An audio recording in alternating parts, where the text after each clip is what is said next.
lorsque les 4 ingrédients sont réunis, là, tu vas pouvoir aller entre 10 000 et 30 000 euros de chiffre d'affaires par mois. En espace de 3 mois, te disent qu'ils font 100 000 euros, 100 000 euros, 150 000 euros. Ouais, je peux te dire qu'à un moment, ça va péter quelque part. Tu construis une machine, si tu augmentes juste les budgets, tu appuies sur un bouton comme ça, d'un coup, paf, ça va péter par là-bas. Il y a de ça quelques années, 6 ans exactement, j'ai choisi mon camp. J'ai choisi le camp de la liberté. Et pour moi, la liberté, ça passe forcément et principalement par deux choses. La première, c'est soit on crée des entreprises, parce qu'ici évidemment on parle de liberté financière. Donc la première, c'est soit créer des entreprises. Ça justement, je vais vous expliquer dans cette vidéo comment une fois que l'entreprise est créée, comment on fait pour la développer grâce à Internet et grâce aux réseaux sociaux. Et la deuxième partie, ça va être de prendre des parts, de prendre des actions dans les entreprises. Et ça, quand on n'a pas d'argent et qu'on démarre de complètement zéro, on n'a que son temps et des compétences à offrir. Donc justement, prendre des parts dans d'autres entreprises grâce à des compétences. Mais ça, on ne le verra pas dans cette vidéo. On va plutôt s'attaquer à la croissance d'une entreprise. Parce que lorsque on démarre, on veut aller justement lancer son entreprise et on se retrouve au four et au moulin et d'un coup on passe de j'ai la compétence, je peux aider mes clients, mais il faut aussi m'aider moi-même. Et donc là on endosse la casquette de marketeur, la casquette de vendeur, la casquette de journaliste, la casquette de caméraman, la casquette de cadreur, la casquette de monteur vidéo. Bref, on se retrouve à faire absolument tout et n'importe quoi. Et au final, à tout faire comme ça, en tout cas essayer de tout faire, eh bien on ne fait rien. On galère, on n'a pas de résultat. C'est pourquoi aujourd'hui j'ai créé Aeria, donc Aeria qui est mon entreprise, qui a pour mission d'aider les entreprises et les entrepreneurs à accélérer leur croissance. En gros, les résultats qu'ils pourraient obtenir en l'espace de 2-3 ans, on raccourcit le temps, on contracte le temps et on fait que ils les obtiennent en l'espace de 9 mois. Et dans cette vidéo, je vais t'expliquer la méthode qu'on utilise justement pour aller accélérer la croissance d'une entreprise qui s'est lancée et faire en sorte qu'il obtienne ses résultats plus rapidement qu'il ne pourrait l'imaginer possible. Et donc justement, le but de cette vidéo, ça va être de te donner un plan d'action concret que tu vas pouvoir aller appliquer dans les prochains jours, dans les prochaines semaines, dans les prochains mois. Si tu viens de démarrer ton activité, si tu as lancé ton activité et que tu te poses la question de comment je fais pour développer mon activité grâce à Internet et grâce aux réseaux sociaux. Alors ici, j'ai mes petites notes parce qu'on va aller voir différentes choses. On va aller voir justement ce qu'est la croissance, d'accord? Quels sont les différents pôles de la croissance. On va aller voir les différentes phases donc, de cette croissance. Il va y en avoir deux principalement. La phase de test, validation. Il va y avoir la phase de croissance, dit le scaling. Et il va y avoir une phase bonus. Comment et quand, à quel moment est-ce que on va pouvoir savoir que ça y est, c'est l'heure de passer sur cette phase de croissance, de passer sur cette phase de scaling. Donc cette vidéo va être assez rapide et je te propose qu'on la commence tout de suite. Alors, quand on parle de croissance, de ce qu'on a vu, de ce qu'on a testé, d'accord, parce que notre objectif c'est d'aider les entreprises partenaires avec lesquelles on va travailler d'accélérer leur croissance. Et pour ça, je voulais absolument être sûr que lorsque je vais travailler avec quelqu'un, je puisse lui donner la recette parfaite pour accélérer sa croissance à quasi coup sûr. Je dis quasi parce que rien n'est jamais 100% sûr. Il faut aller faire des tests, voir un petit peu et après on trouve la recette. Mais quasi à coup sûr. Et donc c'est pourquoi ici on a pris un an où on a fait des tests. On a absolument testé tous les systèmes d'acquisition parce que nous c'est vraiment l'acquisition sur lequel on va pouvoir aller jouer pour accélérer la croissance. On a testé tous les systèmes d'acquisition qui sont sur internet et sur les réseaux sociaux. On a testé les webinars, on a testé les challenges, on a testé les masters, donc les VSL en gros, on a testé les VSL, on a testé les formations sur plusieurs jours, on a testé des lancements organisés. Bref, on a absolument tout testé dans différents ordres, bref avec différents budgets, histoire de savoir exactement qu'est-ce qui fonctionne à quel moment. Et donc je te spoil le film ici, si tu te poses la question à savoir, mais du coup finalement qu'est-ce qui fonctionne? Eh bien en fait tout fonctionne, c'est juste que tout ne fonctionne pas au bon moment. Tu as certains éléments qui vont mieux fonctionner parce que tu vas avoir un peu d'ancienneté, certains éléments qui vont fonctionner au tout début, d'autres, en fait tout fonctionne, il faut juste que tu saches quoi mettre au bon moment. Là ici dans cette vidéo, je vais venir t'expliquer les patterns, donc les grosses étapes pour que tu saches exactement où est-ce que tu te situes et que soit tu puisses te dire ok, là il va falloir que j'accélère parce que je suis dans ce créneau où je dois passer à l'échelle, ou alors ok, je suis bien, tranquille, il faut que je profite du voyage, je prends mon temps. Et donc quand on parle de croissance comme ça, il va y avoir deux pôles. Il va y avoir la croissance que j'ai appelée la croissance marketing. Donc là où tu vas passer d'un MVP, donc Minimum Viable Product, à ton market fit. Et il va y avoir la croissance dite commerciale. La croissance commerciale, c'est en gros tu vas passer de cette personne qui vend toute seule, où tu vas aller prospecter, qualifier tes prospects, faire les rendez-vous, faire la phase de mise en tension, aller justement négocier, faire les relances, au final contractualiser, gérer la relation client et au final proposer des upsells pour augmenter ton panier moyen. Tout ça, c'est la croissance commerciale. Et la croissance commerciale, voilà, je viens de teaser le truc, hein, mais on va en parler, je vais en faire une deuxième vidéo. Et d'ailleurs, tiens, on va faire un petit jeu.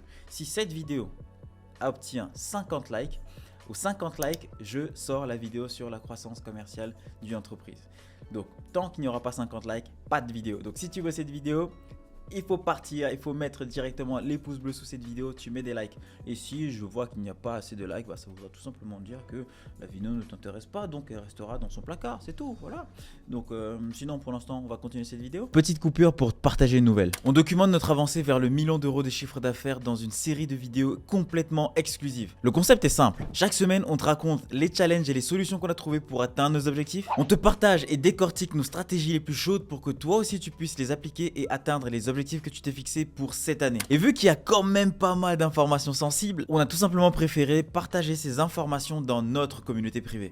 Tu peux nous rejoindre en cliquant sur le lien juste en dessous de cette vidéo pour accéder à tout ceci et plus encore pour que cette année soit notre année. Je te laisse reprendre avec la vidéo. Nous ici on va aller plutôt s'attaquer à la croissance marketing. La croissance marketing c'est très intéressant aussi. La croissance commerciale on s'amuse, on fait plusieurs tests, mais la croissance marketing c'est un amusement différent, on joue avec les budgets, on teste plusieurs choses, c'est assez cool, à condition de savoir ce que tu dois faire. Et nous ici la recette est très simple. La recette c'est que la croissance commerciale se maîtrise grâce à, surtout il faut déjà que tu le conscientises pour le maîtriser. Ça se fait en deux phases. La phase numéro 1, ça va être cette phase où tu as un MVP et le but c'est de trouver justement ton produit market fit, c'est de faire en sorte que ton produit, ton service, ton offre, la transformation que tu proposes, surtout la valeur que tu proposes au marché aille rencontrer ce fameux marché. Et donc pour ça, on va diviser ça en fait en 4 phases. Donc là on est dans la phase 1, test et validation. Il va y avoir 4 ingrédients qu'on va aller chercher plutôt. Les 4 ingrédients sont très simples, d'accord, très logiques. Mais par contre, il faut le faire et il faut aller les chercher, il faut chercher à les obtenir de la manière la plus rigoureuse possible. S'il ne te manque ne serait-ce qu'un seul de ces ingrédients, tu vas être coincé aux alentours de 4 à 8 000 € par mois. Mais par contre, lorsque les 4 ingrédients sont réunis, là, tu vas pouvoir aller entre 10 000 et 30 000 € de chiffre d'affaires par mois. Et les 4 ingrédients sont les suivants. Le premier, c'est une offre signature. Pourquoi ici une offre signature? Alors sur YouTube, tu vas entendre plein de personnes te dire qu'il te faut une offre irrésistible, d'accord? Au début, moi j'aime bien aller souvent vérifier est-ce qu'une offre irrésistible ça marche vraiment. Ah oui, il y a vraiment ce concept d'offre irrésistible et donc je te confirme que tu dois avoir une offre irrésistible. Mais ici, je ne l'appelle pas offre irrésistible parce que évidemment que tu ne vas pas convertir 100% des personnes à qui tu vas parler avec ton offre. Tu vas aller convertir 2, 3, 4, allez, 5 personnes sur 10 à qui tu vas parler de cette offre. Donc, elle n'est pas vraiment irrésistible. Mais par contre, c'est une offre signature que en plus tu vas pouvoir découler en différentes sous-offres. Mais ici, le fait d'avoir une offre signature comme ça pour lancer ton entreprise, c'est que tu as un mur à défoncer en face de toi. C'est le marché. Et pour défoncer ce mur, ce sera beaucoup plus intéressant pour toi de prendre un clou, de le planter à un endroit précis de ce mur et de taper dessus comme un fou furieux jusqu'à ce qu'il cède et qu'il s'écrase et qu'il explose. Alors que si tu prends plusieurs petits clous, que tu en mets un ici, un autre là, un autre là, de temps en temps tu tapes ici, après là, ton mur il va tenir comme ça pendant 10 ans. En fait, voilà à quoi va servir une offre signature. Ça va te donner un point d'entrée bien précis sur lequel tu vas aller concentrer tous tes efforts. Toutes les ressources de ton entreprise ne vont être concentrées que sur un seul point, défoncer ce point et passer au travers de ce mur. Tes ressources financières, tout l'argent que tu vas avoir, les petites économies que tu as mis en place, ou alors même le gros héritage que tu as, ou je sais pas ce que tu fais, mais bref, tes ressources financières vont être concentrées sur cette offre signature. Ton temps va être concentré à développer cette offre signature. Les équipes que tu vas mettre en place vont être concentrées à développer cette offre-là. Bref, absolument toutes les ressources de ton entreprise ne sont concentrées que sur une offre signature. C'est stratégiquement beaucoup plus intéressant de faire ça. Et j'ai tendance généralement à dire à nos différents partenaires, c'est une offre, un funnel. Et ça te permet en fait de te dire, ok, demain, ouais, je me lève, j'ai envie de créer une nouvelle offre. Ouais, est-ce que tu as vraiment les ressources pour aller développer une nouvelle offre? Ça veut dire que tu vas devoir créer un nouveau funnel, etc. Donc quand je dis une offre, un funnel, c'est surtout si tu as les ressources pour développer une offre, un funnel, let's go. Si tu n'as pas les ressources, reste tranquille, développe d'abord ton offre signature, fais-toi un peu plus de trésorerie et après t'avances. Le deuxième ingrédient ici qu'il va falloir que tu ailles chercher, ça va être justement un système pour aller pousser et porter ton offre signature. Donc pour revenir sur l'image du mur, là ton offre signature c'est le clou. D'accord? Tu poses le clou en plein milieu, voilà. Il faut que le clou soit bien positionné, il faut qu'il ait le bon angle, qu'il ait la bonne forme. Ton offre signature, quoi, tu l'as construit. Maintenant, il va falloir que tu ailles te construire un véhicule. Quelque chose qui va taper sur ce clou. C'est ça qui est ton système. Il faut que ce système soit aussi simple qu'un marteau. Un marteau, tu le prends, tu tapes, basta. C'est exactement ce que doit être ton système. Il doit être simple, testé et approuvé. Testé par d'autres personnes avant toi, approuvé parce qu'il a déjà apporté des résultats.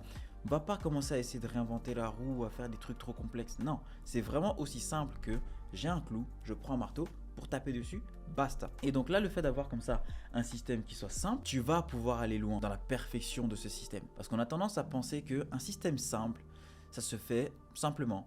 D'ailleurs, justement, la quasi-totalité des clients avec lesquels on travaille actuellement, lorsque on va pour mettre en place le système à la signature, parce qu'au début, j'étais assez mauvais, je disais ce qu'on allait faire. D'accord. Donc au début, je disais, on va faire Salesforce, machin. Donc il me disait, ouais, mais ça j'ai déjà fait, j'ai déjà testé avant, ça n'a pas marché. Fais-moi confiance, on y va. Et donc, heureusement, ils ont fait confiance, les premiers, ils y sont allés. Et après, lorsqu'on se met à travailler, c'est vrai que ça paraissait simple, mais on m'a jamais fait faire ce truc de cette manière-là. On m'a jamais fait aller aussi loin dans le détail. On m'a jamais... C'est toujours simple en apparence, mais c'est parce que c'est simple en apparence que tu peux aller creuser, que tu peux aller plus loin. Et quand je dis générer des prospects, c'est dépasser, je ne dis pas que la génération de prospects ne fonctionne pas. Ce que je veux dire par là, c'est que si les systèmes sur Internet sont bêtes et méchants, si tu veux des prospects, tu auras des prospects et tu vas galérer pour aller avoir des rendez-vous et des clients. Si tu veux des clients et que tu demandes des clients, tu auras des clients. C'est ça que je veux dire par générer des prospects, c'est dépasser. Je ne comprends pas aujourd'hui que les gens qui veulent développer leur activité et donc veulent des clients se prennent la tête à créer et mettre en place des systèmes pour générer des prospects. Il y a un monde énorme entre je mets en place un e-book sur Internet qui va me générer des prospects en masse. Mais lorsque je vais devoir faire du cold calling pour relancer ces personnes, ils n'ont eu aucune connexion avec moi. Ils ne m'ont jamais vu, ils n'ont jamais entendu l'intonation de ma voix. Enfin, c'est assez difficile d'aller transformer derrière quelqu'un qui a téléchargé un e-book. Alors que quelqu'un qui a vu un événement de conversion différent, là, ça a plus d'impact. Il est venu, il a vu ton webinar, il est resté avec toi pendant 1 heure, 1 heure et demie, 2 heures, voire 3 heures. Quand tu le rappelles, il se rappelle de toi. C'est beaucoup plus simple. Quelqu'un qui est venu, qui a vu par exemple ta VSL, donc une vidéo qui va durer 8, 10, 15 minutes par là. Quand tu le rappelles, il se rappelle de toi. Quelqu'un qui a vécu ton challenge 5 jours, 15 jours, 30 jours, quand tu le rappelles, il se rappelle de toi. Ça versus télécharge mon ebook. Générer des prospects, c'est dépasser. Et voilà la raison. Le troisième ingrédient, maintenant qu'on a construit ce véhicule, ça va être justement d'aller l'alimenter avec un carburant, d'accord? Donc le carburant ici, ça va être ta main. Parce que si tu utilises le mauvais carburant, ton marteau, t'as beau avoir un clou planté dans un mur, enfin un mur en face, un marteau, il n'y a rien n'actionne, rien ne se passera. Et c'est pareil, ton acquisition doit être fiable. Et pourquoi ici j'insiste sur le fait que ce soit fiable, c'est que généralement il va y avoir des personnes qui, je le vois, parmi tous les rendez-vous qu'on a, parfois j'en prends parce que je trouve ça important pour moi de rester connecté au marché, d'accord, et de parler aux prospects tout le temps. Donc de découvrir de nouveaux projets, de découvrir de nouvelles personnes. Donc je parle aux gens et je le vois, toutes les personnes qui stagnent n'ont pas de système d'acquisition fiable. Ils vont compter sur la prospection. D'accord. La prospection, encore une fois, il faut se rappeler, tu es solopreneur, tu viens de lancer ta boîte, tu démarres ton projet, tu es partout. Est-ce que tu penses vraiment que tu vas tenir de la prospection sur 3 semaines, 1 mois? Sincèrement, je l'ai fait au début ça aussi, où j'ai essayé de prospecter. Évidemment que la prospection ça fonctionne. La prospection ça fonctionne quand tu as quelqu'un qui est payé pour prospecter. Sauf que si c'est toi, le chef d'entreprise, qui doit prospecter, en plus gérer ta trésorerie, en plus gérer l'administrative, en plus gérer les rendez-vous. Lorsque tu signes un client, tu dois t'assurer qu'il soit satisfait, donc lui apporter une vraie solution. Plus tu vas avancer, la prospection, crois-moi, au bout d'un moment, tu n'y es plus. Hein. Tu le sais que tu dois prospecter, mais tu le fais plus parce que tu comptes sur un système d'acquisition là qui n'est pas fiable. Et en plus de ça, tout ceci ne repose que sur une seule chose, ta motivation. Le jour où tu es motivé, tu vas prospecter, tu vas appeler 50 personnes, ça va y aller. Et bah, quand tu n'es pas motivé, t'appelles personne. Sauf que ça, c'est la durée en fait. Il faut faire le travail sur la durée. C'est pourquoi ici, quand je parle d'acquisition fiable, évidemment que je parle de publicité. Tu dois investir en publicité. Même si c'est 5 € par jour. Tu commences à 5 € par jour. Après, il y a investir en publicité et investir en publicité. Donc même si c'est 5 € par jour, l'essentiel, c'est déjà au moins d'investir en publicité. Parce que les résultats que tu as, les algorithmes publicitaires, c'est cash. Hein. Quand tu sais le faire, c'est cash. Je dépense tant, j'ai ça à tel prix. Si j'en veux plus, voilà. Là, tu vas pouvoir avoir non seulement de la prédictibilité dans les résultats de ton entreprise, mais surtout, tu vas pouvoir te développer sur des vrais chiffres. Je sais pas, par exemple, si tu as envie de faire un prévisionnel. Tu vas pas faire un prévisionnel sur quelque chose de ta tête, qui sort de ta tête. Là, tu vas faire un prévisionnel sur du concret. Ok, chaque fois que je dépense 100 €, j'ai un client qui rentre. Chaque fois que je dépense 25 €, j'ai un rendez-vous, par exemple. Ça, c'est des bonnes stats. Et ça, c'est les stats justement que tu vas pouvoir avoir. Là, c'est pas dans ta tête. Là même, tu vas pouvoir faire appel, tu vas pouvoir utiliser des effets de levier, prêt bancaire, bref, développer ton activité comme tu veux. Mais là, au moins, tu as quelque chose sur quoi tu peux te raccrocher plutôt que de vivre dans ta tête. Ça, c'était le troisième ingrédient. Et le quatrième, non pas des moindres, parce que là, cette fois, tu as ton clou, tu as ton marteau, tu as ton carburant, ta main, par exemple, au début, voilà. Et plus tard la main de quelqu'un d'autre.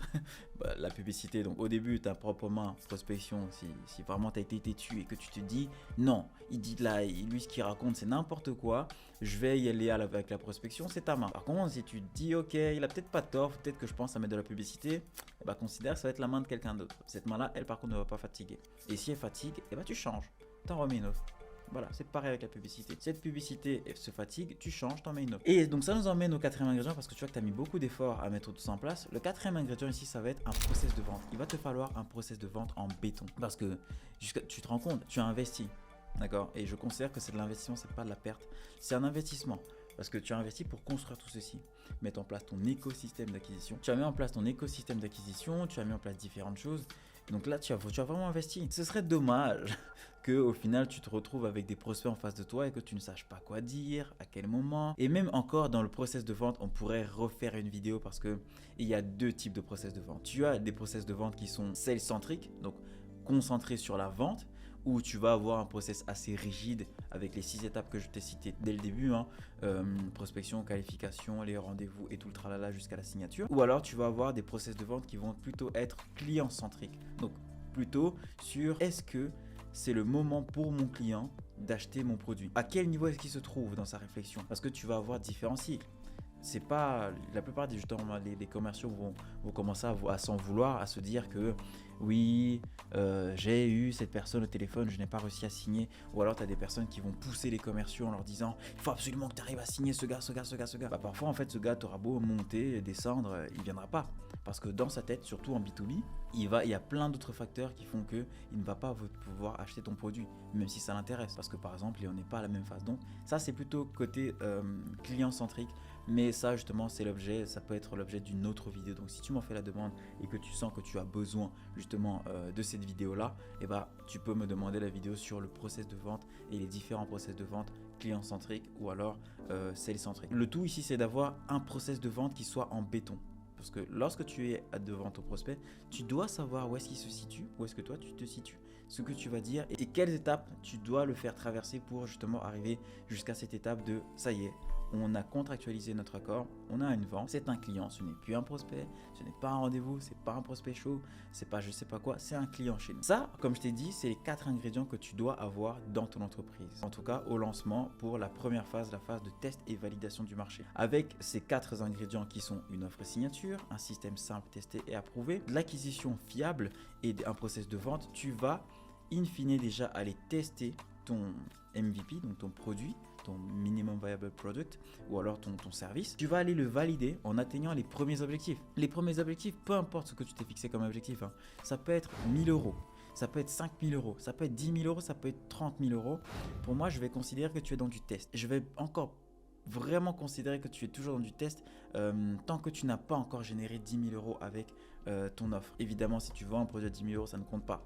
Là, il va y avoir une deuxième métrique qui va rentrer en compte, c'est d'atteindre les 10 clients. Tant que tu n'as pas ces deux choses, c'est-à-dire obtenu plus de 10 clients et plus de 10 000 euros avec ton offre, tu n'as pas validé cette offre pour moi, surtout sur les 12 derniers mois. Parce que 12 mois pour chercher 10 clients, pour retrouver 10 clients, si tu n'y arrives pas avec ton offre, c'est qu'elle est pourrie. Soit elle est pourrie, soit tu n'es pas assez passé à l'action. Et on part du principe que tu es assez passé à l'action.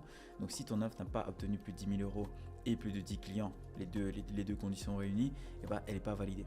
Mais avec ce process, tu vas pouvoir aller valider ce process. D'accord? S'il ne te manque ne serait-ce qu'un seul de ces ingrédients, l'offre, le process, l'acquisition ou le process de vente, eh ben, tu vas arriver et tu vas venir stagner entre 4, allez, si je suis assez gentil, tu vas arriver à 3 000 euros jusqu'à 7 000 8 000 euros par mois, ou alors 7 000 8 000 euros, et encore tu vas avoir des résultats assez sporadiques. Mais par contre, lorsque tu auras ces 4 ingrédients, clairement, c'est littéralement impossible que tu ne fasses pas au minimum 10 000 euros de chiffre d'affaires par mois.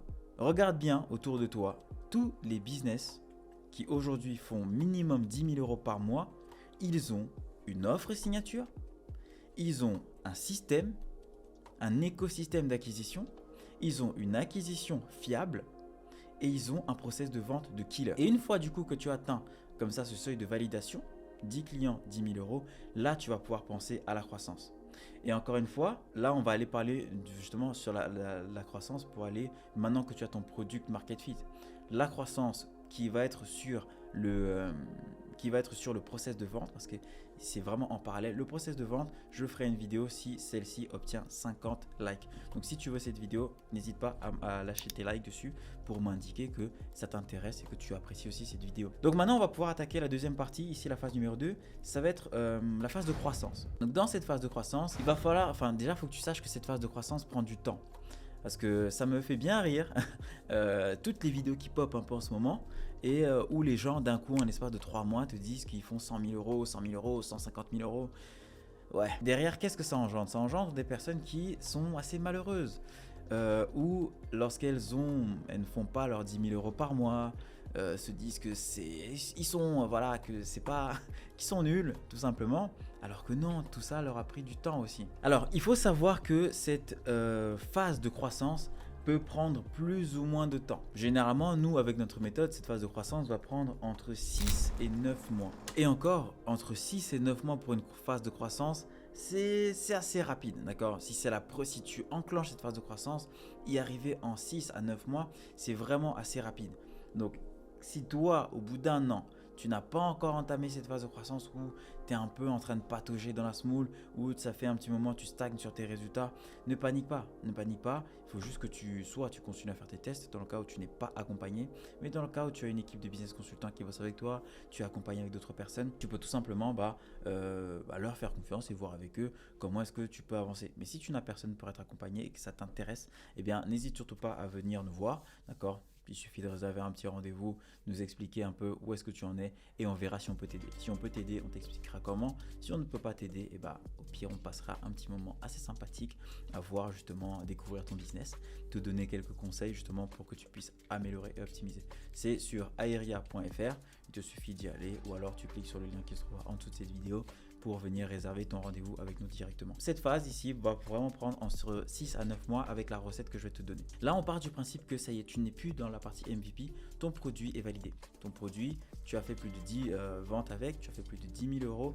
D'ailleurs, ça fait probablement un petit moment que tu fais plus de 10 000 euros avec. Et là, tu vas aller chercher cette phase de croissance. Donc, let's go. Avant d'aller chercher une phase de croissance, tout se prépare. Tu vas avoir différentes choses. Donc, tu vas devoir, par exemple, avant même d'aller commencer à chercher de la croissance, t'assurer que les résultats ne bougeront pas. Les résultats pour tes clients, je veux dire. Donc, pour ça, si tu n'as toujours pas mis en place de processus de délivrabilité, je te conseille de te poser, de regarder un peu ce que tu fais lorsque tu délivres, de processiser le tout et de commencer à déléguer. Lorsque tu vas déléguer ces parties, assure-toi que le niveau de satisfaction client reste le même parce que là, actuellement, tu vas avoir 5, 10, peu importe le nombre de clients que tu vas gérer en période de croissance, tu vas absorber beaucoup plus de clients. Par contre, si tu absorbes plus de clients et que la qualité de ton produit se dégrade, et ta croissance elle va vite être assez stoppée par les mauvais retours. Mais par contre, voilà, si tu as bien fait les choses dans l'ordre, c'est-à-dire d'abord processus de délivrabilité, tu délègues, tu t'assures que les résultats suivent, là tu vas pouvoir enchaîner. Et du coup, tu vas pouvoir enchaîner pour aller renforcer et fluidifier ton process de vente. Parce que jusqu'à présent, tu étais le seul commercial de ta boîte et là tu vas potentiellement aller recruter. Bref, en tout cas, tu prépares aussi cette partie-là. Et donc, on va d'abord commencer par venir par renforcer ton processus de vente en y mettant des étapes. Cette fois, c'est pas juste, tu n'es pas juste là à conscientiser ce que tu fais pour faire voyager ton audience d'audience à prospect, à client. Là maintenant, tu vas venir mettre des étapes, soit avec un process de vente sales centrique, donc concentré sur les ventes parce que tu veux de l'hypercroissance dans ton entreprise, ou alors tu vas plutôt venir mettre en place un process qui va plutôt être client centrique. Donc ça dépend de ton approche, ça dépend de ta personnalité. Mais le but ici, ça va être de renforcer ton processus de vente et de fluidifier la remontée d'informations grâce justement à une mise en place d'outils, donc à un stack d'outils. Nous personnellement, voilà, ce qu'on a mis chez Aeria en place, c'est qu'on a tout un process qui nous permet en fait que les informations remontent de manière assez fluide et soient distribuées dans toutes les équipes qui sont concernées par ces informations. Donc ça, tu vas pouvoir le mettre en place. Donc c'est renforcer et fluidifier ton process de vente grâce à certains outils et grâce à une méthode qui va te permettre de faire remonter les données assez simplement. Ensuite, tu vas pouvoir venir mettre en place un processus de formation et de recrutement de tes équipes en interne, que ce soit les commerciaux ou alors que ce soit justement pour la délivrabilité, le suivi, l'account managing, etc. etc. D'accord ? Donc pour ça, encore une fois, tout se prépare avant d'aller commencer à recruter des gens. Tu mets en place des processus parce que le recrutement, c'est quelque chose sur lequel tu te casses assez les dents. Par contre, ça ne paye pas, hein, ça ne ment pas, hein, c'est cash. Littéralement, j'ai perdu des mois, d'accord, parce que j'ai fait parfois des mauvais recrutements, des mauvais partenariats, et derrière c'est vraiment tu le payes direct. Hein. Si tu recrutes la mauvaise personne, là tu perds. En fait, tu as l'impression de ne pas avoir perdu d'argent. Tu en as perdu parce que prendre 6 mois dans la vue juste parce que vous vous êtes trompé ça fait vraiment mal. Donc prends l'enseignement, mets en place un processus de formation. Avant même le recrutement, tu mets un processus de formation pour que la personne arrive. Tac, en 1 semaine, elle est au courant des process. En 2, elle est opérationnelle à aller au moins sur le terrain. Et en 1 mois, elle est opérationnelle. Elle peut vraiment prendre son poste en main là-dessus. Encore une fois, si tu ne sais pas comment faire, tu peux venir justement réserver un petit rendez-vous avec nous. Et on pourra voir à t'expliquer comment ça se passe. Maintenant, on va pouvoir rentrer dans les 2 phases qui sont intéressantes. C'est aller recruter tes premières équipes de vente et tes premières équipes de délivrabilité. Parce que oui, tu as fait une partie préparation, ça prend du temps. Je t'ai expliqué, ça prend entre 6 et 9 mois. Là, maintenant, tu vas pouvoir aller recruter tes premières équipes parce que ça y est, toute la machine est en place, prêt à les accueillir. Et tu vas pouvoir aller recruter aussi tes équipes de délivrabilité. Nous, ici, la partie délivrabilité, on ne s'en occupe pas parce que c'est intrinsèquement lié à ton activité, à ta manière de voir, bref, à ton produit, quoi. Par contre, tes équipes de vente, voilà, tu viens, tu les formes. Là aussi, actuellement, on est en train de préparer une petite surprise là pour cette année là, où on va aller mettre en place une solution pour justement aider sur cette partie recrutement des sales, recrutement et formation des sales. Donc ça, j'en parlerai lorsque ça sortira et que ce sera prêt. Là, on est en train de bosser dessus. J'ai hâte, je suis impatient. Donc oui, aller recruter comme ça tes équipes de vente et on va venir ici aller optimiser ton acquisition. Alors ici, quand je parle d'optimiser son acquisition, tu vois, je n'ai pas dit augmenter les budgets. Et depuis le début d'ailleurs, je n'ai pas parlé d'augmentation de budget. Considère que depuis le début, tu es au même budget, d'accord ? Et tu vas remarquer que en mettant en place tout ce que je viens de te dire, ton chiffre d'affaires va augmenter tout seul. Parce que en fait, tu es en train d'optimiser. Tout ça s'affine. Ton budget, lui, n'a pas bougé. Et ici, qu'est-ce que j'entends par optimiser ton acquisition ? C'est qu'en fait, au début, tu avais ton MVP. Pour lancer ton MVP, faire tes tests, lancer tes offres, tu as utilisé, avec notre méthode en tout cas, franchement, je te la recommande. Ça fonctionne vraiment. Tu vas aller chercher différents angles marketing, 2-3 angles marketing. Donc avec ces angles marketing, tu vas aller te lancer sur le marché. Un angle marketing, c'est quoi ? C'est tout simplement une manière d'approcher les choses. Parce que en fait, par exemple, j'ai ma tablette. Je peux très bien vendre la tablette pour les personnes qui comme moi font des vidéos où ça va leur servir justement de support, de notes pour filmer leurs vidéos. Ça, c'est un angle marketing. Je pourrais très bien dire que la tablette va te permettre de regarder des films dans ton lit. Ce serait un deuxième angle marketing. Et en fait, un angle marketing, c'est juste un chemin que tu vas emprunter pour vendre la même solution en réalité. Tu vas venir comme ça sur le terrain, aller tester 2-3 angles marketing différents pour savoir lequel fonctionne. Évidemment, il y a une espèce de... On a développé une petite méthode en interne pour savoir justement aller détecter les angles marketing les plus prometteurs par rapport à ton produit. Tu vas comme ça venir chercher différents angles marketing et en te lançant, tu vas remarquer in fine que tu vas avoir un angle marketing en particulier qui sort du lot. Et cet angle marketing, tu vas remarquer que la plupart de tes clients en ont entendu parler. C'est grâce à ça qu'ils sont venus. C'est ce qui les a attirés. Là, tu as trouvé ton fil de conducteur. Et donc, comment tu vas venir optimiser justement ton acquisition? Eh bien, c'est tout simplement, tu vas virer les angles marketing qui ne fonctionnent pas. D'accord? Littéralement, tu les vires. Ça sert à rien de les laisser traîner parce que contenu, je sais pas quoi. Non, tu les vires. Tu te concentres sur l'angle marketing qui fonctionne et tu le déclines et tu crées plein d'autres contenus. Et surtout, tu vas venir adapter cet angle marketing à l'ensemble de ton écosystème d'acquisition. Dans tes emails, tu parles avec cet angle marketing. Dans tes publicités, tu parles avec cet angle marketing. Tu fais différentes versions, tu y vas. Sur tes vidéos YouTube, par exemple, tes vidéos YouTube, LinkedIn, ton podcast, que tu sois sur Clubhouse, peu importe, tu parles de cet angle marketing. Peu importe tout ce que tu vas utiliser, sur ton site internet, tu parles de cet angle marketing. Des articles de blog, tu parles de cet angle marketing partout. C'est grâce à ça que tu vas te créer un nom et que tu vas être reconnu. Et une fois que tu as cet angle marketing, là, tu vas pouvoir justement aller faire ce qu'on appelle du scaling, augmenter les budgets. Et tu vas surtout pouvoir rentrer dans cette phase de scaling. Petite coupure pour te partager une nouvelle. On documente notre avancée vers le 1 000 000 € de chiffre d'affaires dans une série de vidéos complètement exclusives. Le concept est simple. Chaque semaine, on te raconte les challenges et les solutions qu'on a trouvées pour atteindre nos objectifs. On te partage et décortique nos stratégies les plus chaudes pour que toi aussi tu puisses les appliquer et atteindre les objectifs que tu t'es fixés pour cette année. Et vu qu'il y a quand même pas mal d'informations sensibles, on a tout simplement préféré partager ces informations dans notre communauté privée. Tu peux nous rejoindre en cliquant sur le lien juste en dessous de cette vidéo pour accéder à tout ceci et plus encore pour que cette année soit notre année. Le scaling, c'est quoi? C'est tout simplement le fait de travailler pour obtenir un résultat. Et lorsque tu veux avoir plus de résultats, tu n'as pas besoin de dépenser plus d'énergie parce qu'en fait, tous les résultats que tu as obtenus ont été obtenus grâce à un système. Tu as déjà déployé de l'énergie pour créer ce système. Ce système te rapporte par exemple 1 ou 10 clients. Si tu en veux 20, eh ben, tu mets 2 fois plus de carburant. Pas d'énergie. Le carburant ici, c'est d'argent. Si tu augmentes les budgets et que par exemple, je sais pas, en mettant 1 euro, tu en gagnes 10, logiquement, si tu en mets 2, tu en gagneras 20. Ça, c'est dans la théorie. Dans la pratique, tu en mets 2, tu en gagnes 18. Parce que plus tu dépenses, plus ça s'amenuise. Mais après, c'est l'éternel débat. Est-ce que tu préfères avoir 50% de 10 000 ou alors tu préfères avoir 100% de 2? Voilà. C'est dans les extrêmes, mais c'est un peu ça. Et donc là, tu vas pouvoir rentrer dans cette phase de scaling. Mais pour commencer à faire cette phase de scaling, la plupart des gens justement pensent que scale, c'est tout simplement dépenser plus de budget. Non, scale, c'est tout ce que je t'ai expliqué là, c'est-à-dire mettre en place un processus de délivrabilité pour garder la satisfaction client à son paroxysme, renforcer et fluidifier ton processus de vente grâce aux outils et grâce à toute une méthode de remontée des données.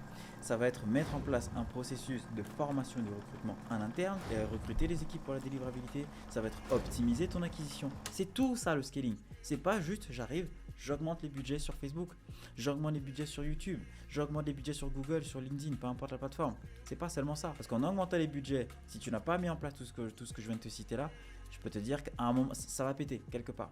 Tu construis une machine, si tu augmentes juste les budgets, que tu appuies sur un bouton comme ça, ici tout se passe bien, d'un coup, ça va péter par là-bas. C'est ce qui va se passer. Lorsque tu as mis tout ça en place, comment est-ce que tu sais à quel moment est-ce que tu peux augmenter les budgets? Avant d'augmenter les budgets, pose-toi, analyse. Tu vas remarquer que tu commences à avoir plus de temps. Tout simplement, au début, tu étais au four au moulin un peu partout. Et là, d'un coup, tu commences à avoir plus de temps. Plus de temps libre. Tu commences à moins travailler. Mais tout tourne. Et du coup, en étant entrepreneur, on sait très bien ce que c'est. Potentiellement, tu commences à te dire, mais je me fais un peu chier, quoi. Tout simplement. Ça, c'est un bon indicateur. Ça veut dire que, en tout cas, si tu as plus de temps et que tu n'as pas des problèmes qui débarquent de je sais pas où, que tout le monde est satisfait, ok, c'est un bon indicateur, c'est que tu es sur la bonne voie. tu vas remarquer que les ventes sont de plus en plus faciles. Voilà, au début, il fallait convaincre les gens, les relancer 40 fois. Au bout d'un moment, voilà, les ventes sont vraiment plus faciles. Parce que tu as mis en place justement certains systèmes qui font que ça augmente la valeur perçue, ça augmente la crédibilité, tu vas avoir de plus en plus de clients satisfaits, les ventes deviennent plus faciles. Troisième indicateur, ta trésorerie s'est largement épaissie par rapport à tes débuts. Au début, potentiellement, tu avais zéro ou tu avais très peu, mais là, ta trésor, voilà, tu commences à voir que ouais, le compte en banque te sourit, voilà, c'est plutôt sympa. Tu vas pouvoir commencer à réinvestir sérieusement. Voilà, investir 5000 euros sur un truc, c'est pas non plus. Voilà. Donc, ta trésor, c'est vraiment épaissi. Ok, ça, c'est un autre indicateur. C'est bon, tu peux potentiellement commencer à augmenter les budgets et prévoir le tout. Et surtout, tu vas remarquer si tu as commencé à créer du contenu, ce que je t'invite à faire, c'est que ton entreprise va commencer à avoir une réputation dans ton milieu. On commence à te reconnaître. Tu marches dans la rue, ah mais c'est ces gars. Ouais, là tu commences à comprendre que ok, il commence à se passer quelque chose, c'est intéressant. Quand tu as ces 4 signes, eh bien là tu vas pouvoir commencer à penser à aller augmenter les budgets, à te développer, à pouvoir commencer vraiment à aller croître. Et lorsque tu en arrives à là, justement le scaling devient extrêmement facile parce que tu n'es plus là à voir 2-3 publicités qui se battent en duel dans ton compte publicitaire. Tu as une armée de créa publicitaires. Tu as une armée de contenus publicitaires et des contenus publicitaires gagnants. Donc là maintenant, tu peux te poser et profiter du voyage. D'ailleurs, n'oublie surtout pas que on documente le voyage de Aeria vers le million d'euros de chiffre d'affaires dans un journal de bord que tu vas pouvoir consulter en cliquant sur le lien qui se trouvera directement en dessous de cette vidéo et profiter des différents retours d'expérience. Chaque semaine, on publie une vidéo avec des articles, les ressources qui vont avec, justement qui te racontent ce qu'on a mis en place cette semaine, les challenges qu'on a résolus, les solutions qu'on a trouvées pour atteindre nos objectifs. Donc pour nous rejoindre le vaisseau, rejoindre le journal de bord, le lien se trouve directement en dessous de cette vidéo. Et donc toi aussi, potentiellement, je t'invite à documenter ton avancée. Je ferai peut-être une vidéo qui expliquera l'importance de documenter son avancée et les dangers du building public aussi. Tu vas pouvoir commencer à voyager comme ça, profiter du voyage et let's go, aller chercher des résultats toujours plus haut, toujours plus loin et voilà. J'espère vraiment que cette vidéo t'a plu. Moi, j'ai adoré faire cette vidéo. Donc, je pense que je vais recommencer souvent, 1 à 2 fois par semaine minimum. Donc, si cette vidéo t'a plu et que tu as des idées de sujets que tu aimerais que justement je traite, eh bien, n'hésite pas à me les dire en commentaire et je m'exécuterai directement pour te faire cette petite vidéo. Moi, je te dis à très vite dans une nouvelle vidéo. Salut, salut!